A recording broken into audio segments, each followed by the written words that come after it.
Good morning students. Welcome to online classes. Myself नीलम जायसवाल. आज आपको हम क्लास 2 की हिंदी फर्स्ट पढ़ाएंगे. आप ये देख सकते हैं, आपकी ये हिंदी फर्स्ट की बुक है. क्या नाम है इसका?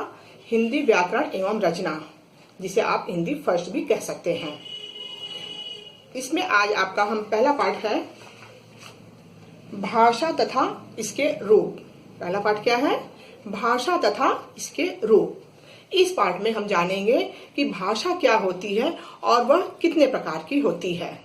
आप जैसे पहली पिक्चर में इस चित्र में आप देख रहे होंगे कि एक बच्चा दुकान में खड़ा है और वह कुछ बोल रहा है. वह क्या कह रहा है? अंकल, पिताजी ने ये दवाइयाँ मंगवाई हैं, इन्हें दे दीजिए. इस चित्र में बच्चा दुकानदार से कुछ दवाइयाँ देने के लिए कह रहा है. चित्र को देखकर हमने जाना कि अपने विचारों को प्रकट करने के लिए हमें भाषा की आवश्यकता होती है. अर्थात हम अपने विचारों को दूसरों तक पहुंचाने के लिए और दूसरों के विचारों को समझने के लिए जिस साधन का प्रयोग करते हैं उसे ही भाषा कहते हैं. ठीक इस प्रकार भाषा अभिव्यक्ति का एक ऐसा साधन है जिसके द्वारा मनुष्य अपने विचारों को दूसरों पर प्रकट कर सकता है और दूसरों के विचार जान सकता है.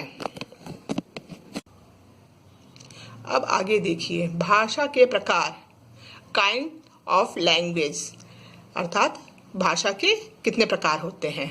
तो भाषा दो प्रकार की होती है. कौन कौन सी?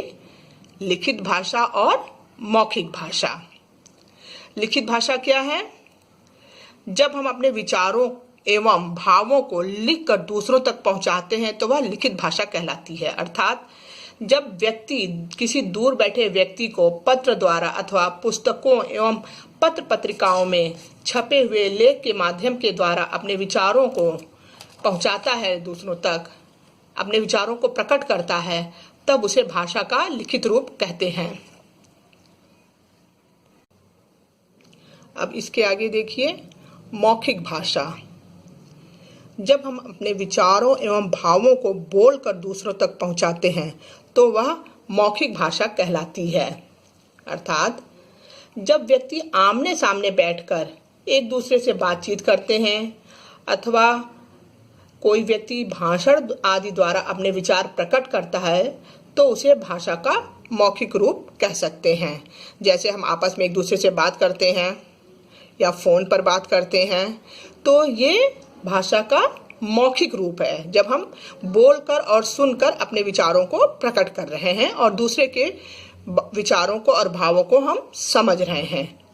इस प्रकार आपने यहाँ पर जाना कि भाषा क्या होती है और भाषा के कितने प्रकार होते हैं. हमारे यहाँ संसार में अनेक प्रकार की भाषाएं बोली जाती हैं, जैसे हिंदी, संस्कृत, अंग्रेजी, बांग्ला, गुजराती, पंजाबी, उर्दू, तेलुगु, मलयालम, कन्नड़, जर्मन इत्यादि.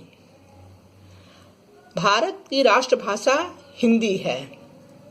हिंदी भारतवर्ष में अधिकांशतः लोगों द्वारा बोली जाती है. यह हमारी राष्ट्रभाषा है.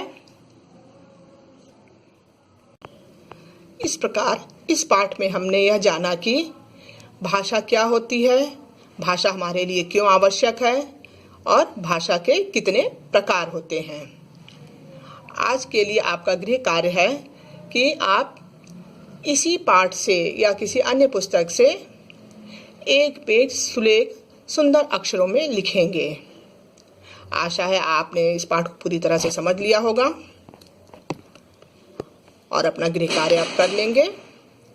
आप सावधानी पूर्वक घर पर रहिए. Stay home, stay safe. Thank you.